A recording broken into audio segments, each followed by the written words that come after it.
Doctor Manmohan Singh की इस दुनिया से विदाई भारतीय अर्थव्यवस्था के एक युग के अंत की तरह है।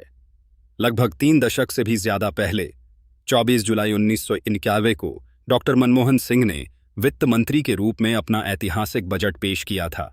तब उन्होंने जिस ईमानदारी से अर्थव्यवस्था की कमियों को स्वीकार किया था वह विरल है। इसका श्रेय तत्कालीन विद्वान प्रधानमंत्री पीवी नरसिम्हा राव को भी दिया जाना चाहिए। राव ने एक ईमानदार अर्थशास्त्री के रूप में मनमोहन सिंह पर जो भरोसा किया वही भरोसा आज भी फलीभूत हो रहा है। उसे भरोसे पर मनमोहन सिंह खरे उतरे थे और उसी भरोसे ने उन्हें प्रधानमंत्री पद तक पहुंचाया था। कोई आश्चर्य नहीं, साल 2008 में जब दुनिया की ज्यादातर अर्थव्यवस्थाएं महामंदी से डगमगा रही थीं, तब भारत की बागडोर अपने एक कुशल अर्थशास्त्री प्रधानमंत्री मनमोहन सिंह के हाथों में थी।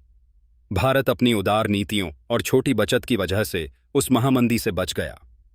अवश्य याद करना चाहिए, जब देश को अपना सोना तक गिरवी रखना पड़ा था तब भी मनमोहन सिंह ने अर्थव्यवस्था को अपमान से उबारने का बीड़ा उठाया था और फिर कभी सोना गिरवी रखने की नौबत नहीं आई। भारतीय बाजार को दुनिया के लिए खोलने का फैसला हो या गांव तक रोजगार देने की नरेगा जैसी योजना हो, मनमोहन सिंह इस देश की आर्थिक नब्ज को बहुत बेहतर जानते थे। 4 जुलाई 1991 को संसद में खड़े होकर उन्होंने साफ कहा था कि अगर अर्थव्यवस्था के हित में निर्णायक कार्यवाही नहीं की गई तो बाद में स्थितियों को संभालना मुश्किल हो जाएगा। यह भी गौर करने की बात है कि मनमोहन सिंह ने वित्त मंत्री के रूप में जिन आर्थिक सुधारों की शुरुआत की उसे उनके बाद के सभी वित्त मंत्रियों ने बल प्रदान किया। आज आर्थिक उदारीकरण के कमाल को अनेक आंकड़े हमारे सामने रख देते हैं।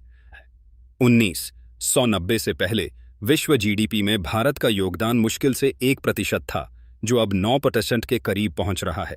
भारत आज दुनिया में चौथे नंबर की अर्थव्यवस्था है, विकसित होने के लिए दृढ़ संकल्पित है, तो इसमें मनमोहन सिंह के योगदान को अवश्य देखा जाना चाहिए।